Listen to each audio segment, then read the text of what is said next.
You've spent too many days moving like the outcome of your life is up for debate, as if your worth is still waiting to be proven, as if success is something you have to earn through suffering or approval or luck. But deep down, you've always known that's a lie. The Stoics taught us that fortune doesn't govern us, our perception does. And the moment you decide to stop waiting for signs, for timing, for someone else to choose you, that's the moment you take your first real step toward mastery. Because there's a kind of power that isn't loud but unshakable, and it begins the second you act, not as someone trying to win, but as someone who has already won in spirit. In this video, we're going to explore the psychology, the posture, and the daily practices behind that mindset. Not hype, not arrogance, just the quiet certainty that reshapes your reality from the inside out. If that speaks to something in you, consider subscribing. For the version of yourself that refuses to live on, pause. Let this be a place where your growth is not an accident, but a decision. Most people live their lives waiting for something external to choose them. Some sign, some person, some moment that makes them feel like it's finally time to act. They give away their power to the world and then wonder why nothing bends in their favor. But what if the world isn't the one deciding? What if the world is simply reflecting the decision you've already made in silence, deep within yourself? There's a truth we don't like to face because it removes every excuse. That reality starts bending not when things feel right, but when you start moving with the certainty that it already is. That kind of certainty doesn't need applause. It doesn't wait for consensus. It doesn't stop to ask, is this the right time? It steps forward as if the path has already been cleared, because in the mind of someone who's already decided, it has. There's a reason people follow those who are certain. It's not about charisma. It's not about control. It's about energy. The unmistakable energy of someone who no longer negotiates with hesitation. They don't waste time wondering whether or not they belong. They walk in like it's already theirs, and the world, unsure of how to respond, often just agrees. That's not arrogance, it's alignment. The Stoics knew this well. Marcus Aurelius once wrote, "You have power over your mind, not outside events. Realize this, and you will find strength." That's not just a nice quote, it's a way of living. The man or woman who has truly decided does not flinch at resistance. They've already counted the cost, accepted it, and moved anyway. And because they no longer seek approval, they become almost untouchable. Not invincible, but unshakable. When your decision is complete, the ground beneath your feet becomes stable, even if the world around you is falling apart. It's the difference between drifting and directing. Most people drift. They test the wind, they check the temperature, they wait for someone else to move first. But the one who acts as if they cannot lose walks with an internal compass. They've buried the need for signs. They've buried the exit plans. Their energy says, I've already arrived, even if the outside hasn't caught up yet. And slowly, it does. Because people and circumstances tend to organize around the energy they're given. You show up half committed, you get half results. You show up as if you've already succeeded, and even failure becomes a stepping stone. Carl Jung said, "The privilege of a lifetime is to become who you truly are." That becoming isn't granted. It's claimed, and it starts the moment you stop waiting to be chosen. When you stop hoping someone else will hand you your moment, and you start acting like it was yours all along. Not because you're faking it, but because you finally decided to stop shrinking around your potential. There's something magnetic about someone who's done debating with doubt. Their presence alone speaks louder than words. It reminds others what's possible, even if it makes some uncomfortable. But that discomfort isn't your problem. That's the price of certainty. We live in a world that trains us to seek approval before commitment, to ask questions like, Am I good enough? Is this realistic? Will they understand me? But the moment you switch those questions out for statements like, I will, I am, I'm going, everything changes. The point isn't to never doubt. It's to act in spite of doubt. It's to stand before uncertainty and say, I've made up my mind and I'm moving anyway. That's what makes the world begin to follow. Not your talent, not your luck, your decision. Because people recognize when someone's energy doesn't flinch. They sense when you've already chosen yourself. And often they follow not because they believe in your vision, but because they see that you believe in it so deeply, so completely, that their resistance becomes irrelevant. This isn't about pretending to be fearless. It's about being done with hesitation. It's about saying, even if I fall forward. Even if I get pushed back, I return stronger. And that mindset doesn't come from reading the right books or watching the right videos. It comes from a quiet decision made in a moment of truth. I will no longer live as if losing is an option. That decision is the first domino. Everything else, discipline, action, growth, outcome, falls into place after it. Because once you've decided fully, the rest becomes a matter of time, not possibility. There will be resistance, there will be noise, there will be days where the decision feels heavier than you expected. But if it's real, if the choice was made not from pressure but from clarity, then no amount of noise will make you return to the person who still needed permission to act. The Stoics remind us, character is fate. Who you are determines what happens next. So when you decide who you are with full conviction, the world is forced to react. That's not fantasy. That's the deepest reality. The world obeys the one who has already decided, because that decision creates its own gravity. Doubt always has a reason to wait. It looks for just a little more reassurance, a bit more certainty, one final sign that the path is safe before taking a single step. It asks endless questions but never answers any of them. It talks in circles, replaying fears dressed up as logic, repeating the same story in slightly different words. What if it doesn't work? What if I fail? What if I'm wrong? And while doubt talks, time slips away. Momentum fades. The window of opportunity, which once felt wide open, begins to shrink. Not because the chance disappeared, but because the one who hesitated did. Certainty doesn't ask for guarantees. It doesn't wait for conditions to be perfect. It doesn't sit around asking permission to believe.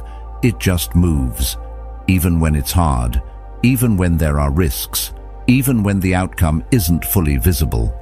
Because certainty isn't born from external proof. It's born from internal choice. When someone decides to move forward with the energy of, I cannot lose, they aren't claiming invincibility. They're claiming commitment. They've simply decided that the cost of hesitation is too high, so they move, not because they've silenced their fear, but because they've chosen not to listen to it anymore. This is where the real difference lies. The person driven by doubt tries to eliminate fear before taking action, but the person fueled by certainty knows that action itself is what weakens fear. When you keep moving, fear loses its grip. Not all at once, but breath by breath. You starve it. You stop feeding it with your attention, and little by little, it begins to shrink. It becomes background noise, still there, but no longer in control.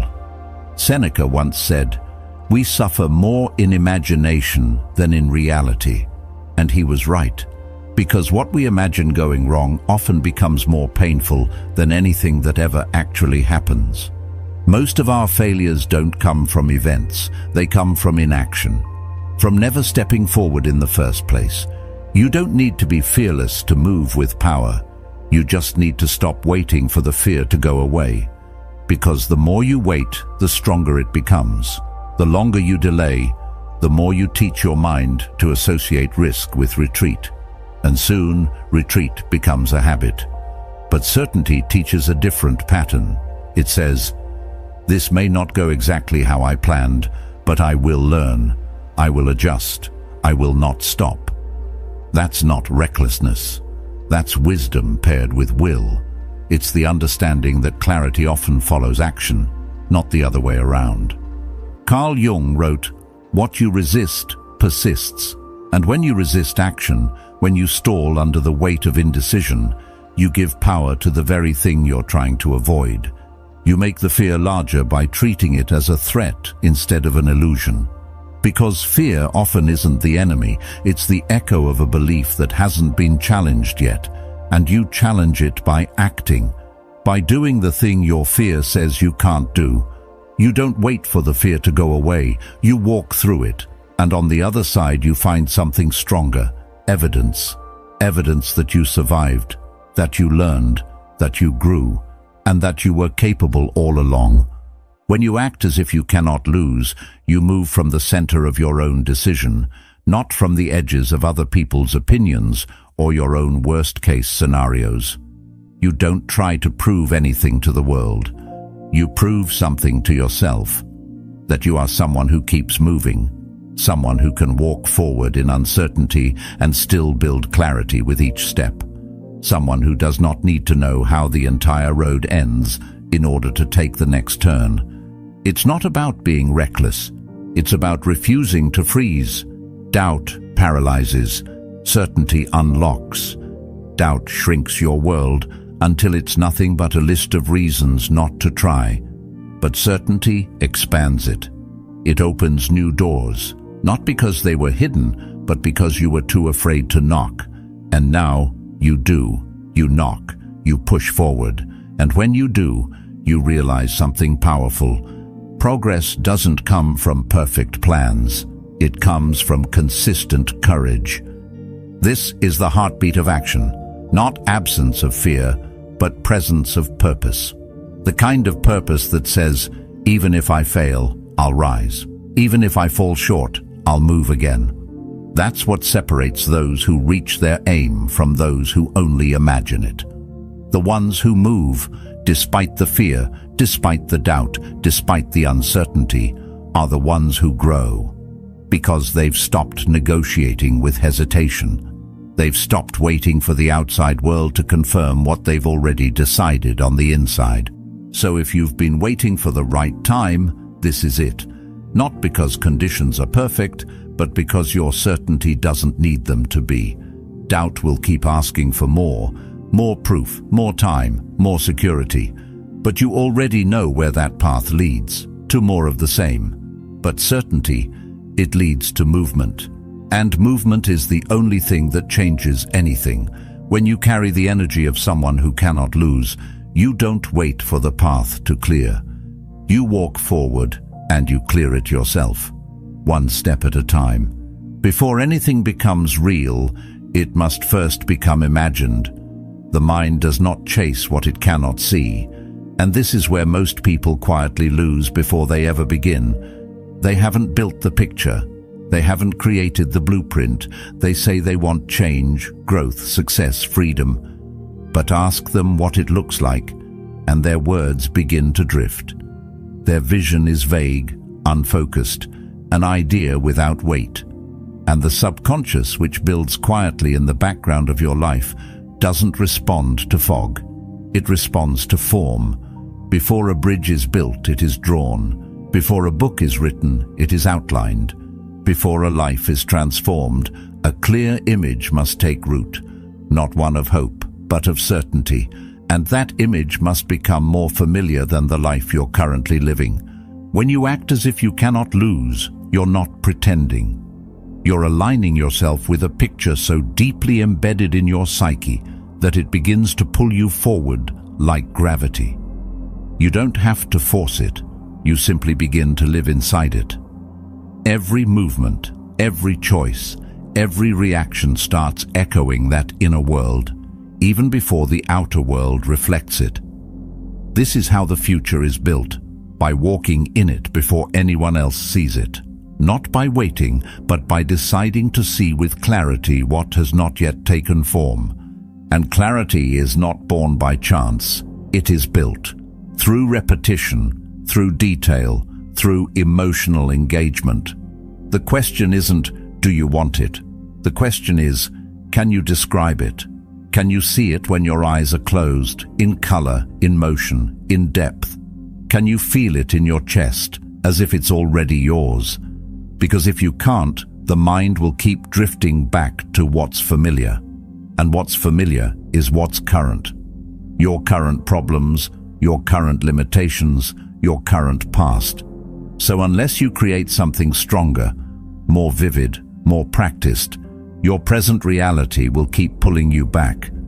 The Stoics understood the power of the internal world. Marcus Aurelius wrote, "The soul becomes dyed with the color of its thoughts," which means the quality of your thinking does not just shape your choices, it shapes your essence. What you repeatedly think, you become. And what you envision regularly, you begin to perform without effort.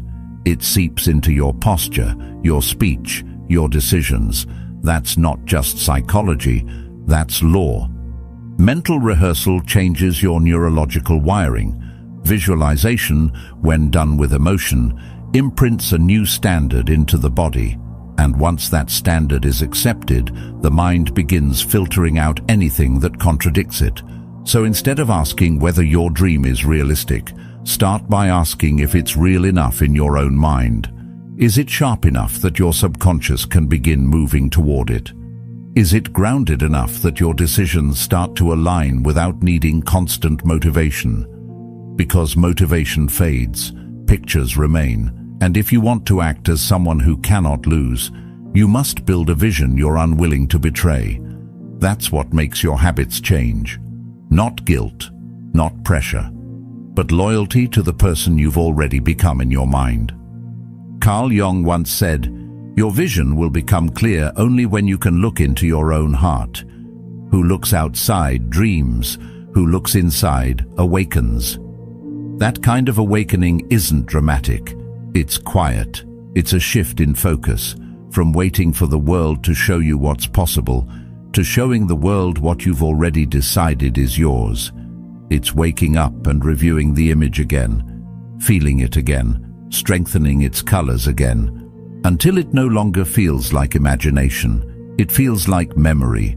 That's when your energy changes. That's when people notice something different in your voice, your walk, your presence.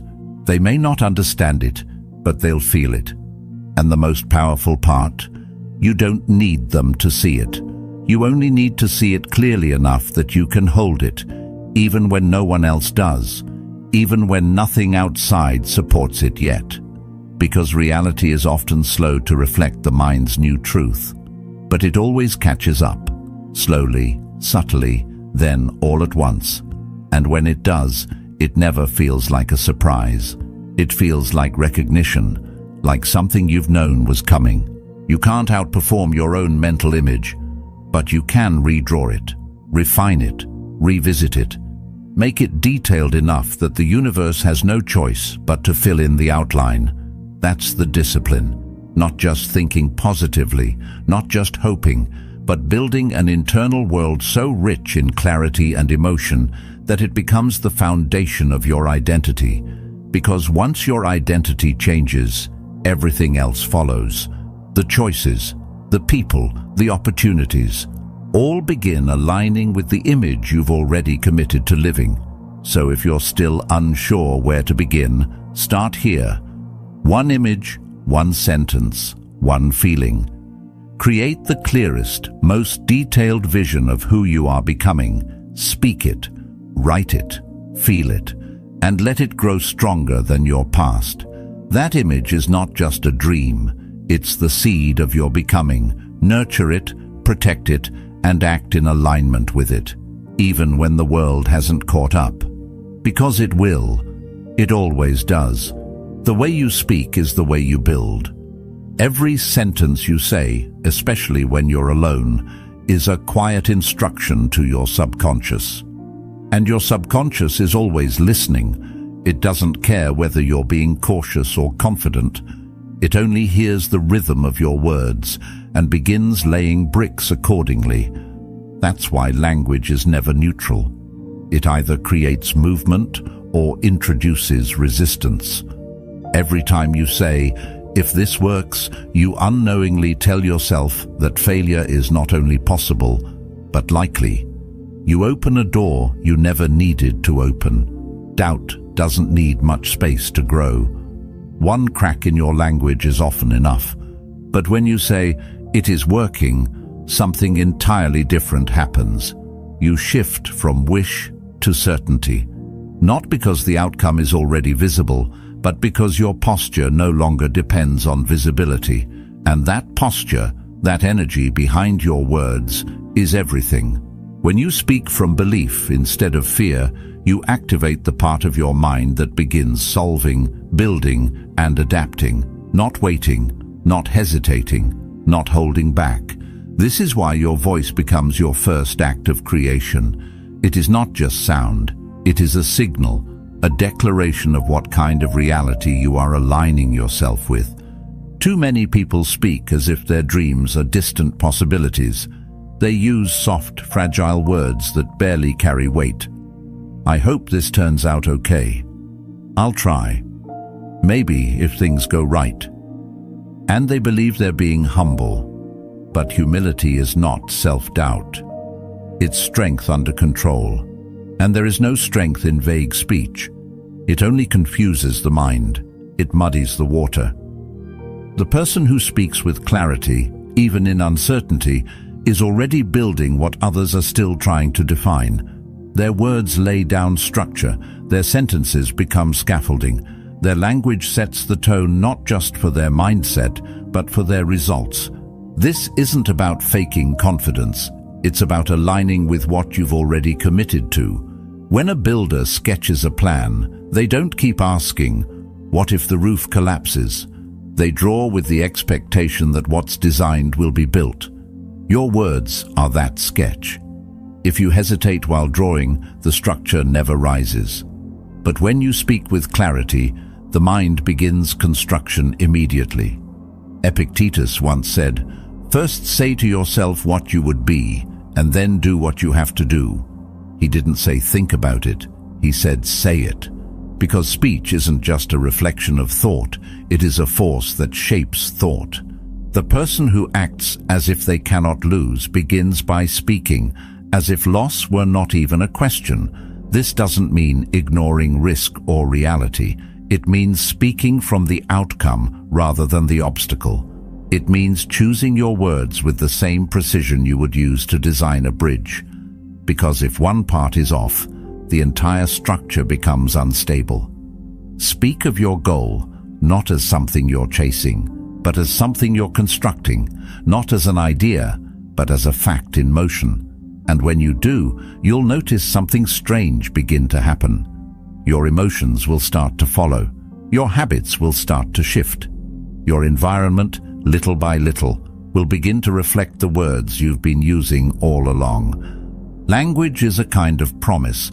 Every time you say, "I am doing this," even before results show up, you make a contract with yourself. And breaking that contract doesn't just delay your progress, it weakens your sense of trust in your own voice. That's why careless language is so dangerous. When you constantly say things you don't mean or speak without intention, your subconscious learns not to take your words seriously. But when you speak with purpose and follow through, especially in small things, you begin to believe yourself. And once you believe yourself, others begin to believe you too. Carl Jung once noted that people don't become enlightened by imagining figures of light, but by making the darkness conscious. The darkness, in many cases, is unconscious language. The habits of speech we've picked up from fear, culture, or failure. Phrases we've repeated for years without realizing how they limit us. Part of becoming someone who cannot lose is examining how you speak when no one's listening. Are your words reinforcing the version of you that leads or the version of you that waits? Do you talk about your goals like facts or fantasies? Because the way you speak about them is often the way you'll approach them. Words spoken in faith are not loud. They are steady. They don't need to convince, they confirm. And this confirmation becomes the rhythm of your life. It starts in your inner world and ripples outward, reshaping how you show up in every situation. You walk into rooms differently. You make decisions faster. You carry yourself not with arrogance, but with quiet, unshakable direction. Because your words have already paved the path, and now you're simply following it. So speak as if it is already unfolding. Not to pretend, but to align. Speak like a builder who trusts their blueprint. Like a leader who knows where they're going, even if others don't yet see the map. Let your words carry structure. Let them reinforce clarity. Let them be the foundation that steadies you when everything around you feels uncertain. The person who acts as if they cannot lose begins by speaking in a way that leaves no room for retreat. Their words do not bend with doubt. They hold. And in that holding, the world begins to take shape. Anyone can be bold for a moment. Anyone can feel inspired for a day, maybe even a week. It's easy to take action when the winds of motivation are at your back, when things feel fresh and full of promise. But the moment those winds die down, the truth begins to surface. That's when most people start looking for exits, some way to justify quitting without having to admit that they've simply given up.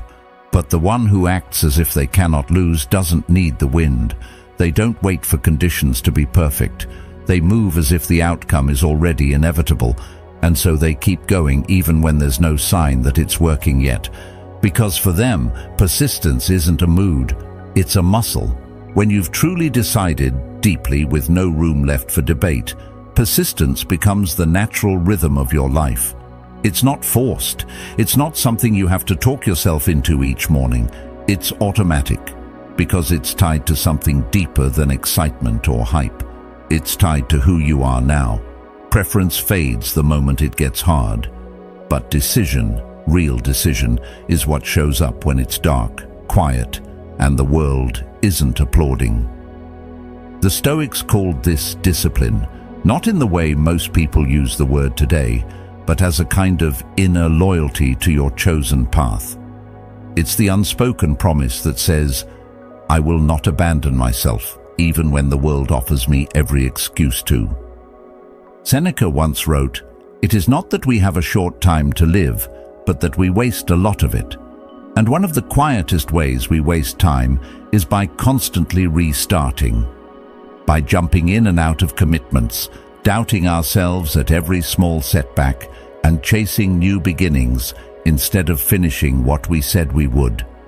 Persistence is the antidote to that cycle. It's the slow, steady breath of someone who has stopped entertaining escape routes.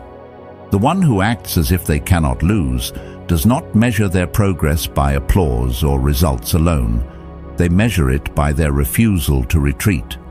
They wake up each day and return to the work, not because it's exciting, but because it's necessary. Carl Jung once observed that you are what you do, not what you say you'll do. It's a hard truth, but a freeing one, because it removes the need to explain or convince. You don't need to talk about your plans endlessly.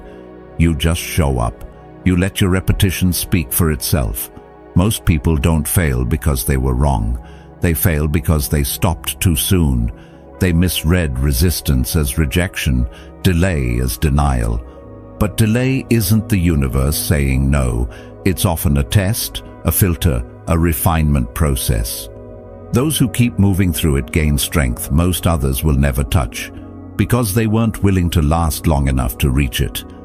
And persistence is rarely glamorous. It looks boring on the outside. It's often invisible. But it is the bridge between decision and reality. Every great result you've ever admired was built quietly in the hours when no one else was watching, when no one was clapping, when nothing looked like it was working. The one who acts as if they cannot lose understands that those hours matter more than the moments people celebrate, because that's where the roots grow. That's where you earn the right to stand firm when others collapse. The temptation to stop will come dressed in logic. It'll tell you it's being realistic, that you've already tried enough, that maybe this wasn't meant for you after all. But that voice isn't truth. It's tiredness disguised as reason. And tiredness can be overcome. You rest and you return. You breathe and you rebuild. You remind yourself that quitting is not the same as being strategic. One protects your energy, the other steals your future. Persistence doesn't mean you never adjust. It means you adjust without abandoning. You evolve without disappearing. You bend without breaking.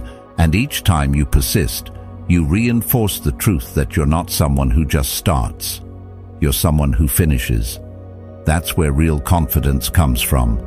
Not from talking about what you could do, but from knowing in your bones that you follow through. That when you say yes to a path, you walk it. Even when it's uphill, even when it's quiet, even when nothing outside gives you a reason to continue, because the reason lives inside you now. Epictetus said, "No great thing is created suddenly." That applies to outcomes, but it also applies to identity. Becoming someone who cannot lose doesn't happen overnight. It's forged in the repeated choice to stay steady, to return to the plan when you've forgotten the feeling, to rise not with fireworks, but with intention, over and over again, until the world around you stops asking if you're serious and begins responding as if you are. Persistence is not proof that you are perfect. It is proof that you have decided. It is the daily reminder that you are no longer negotiating with doubt, that the door has been closed and the only direction left is forward. Not fast, not dramatic, just forward, again and again and again.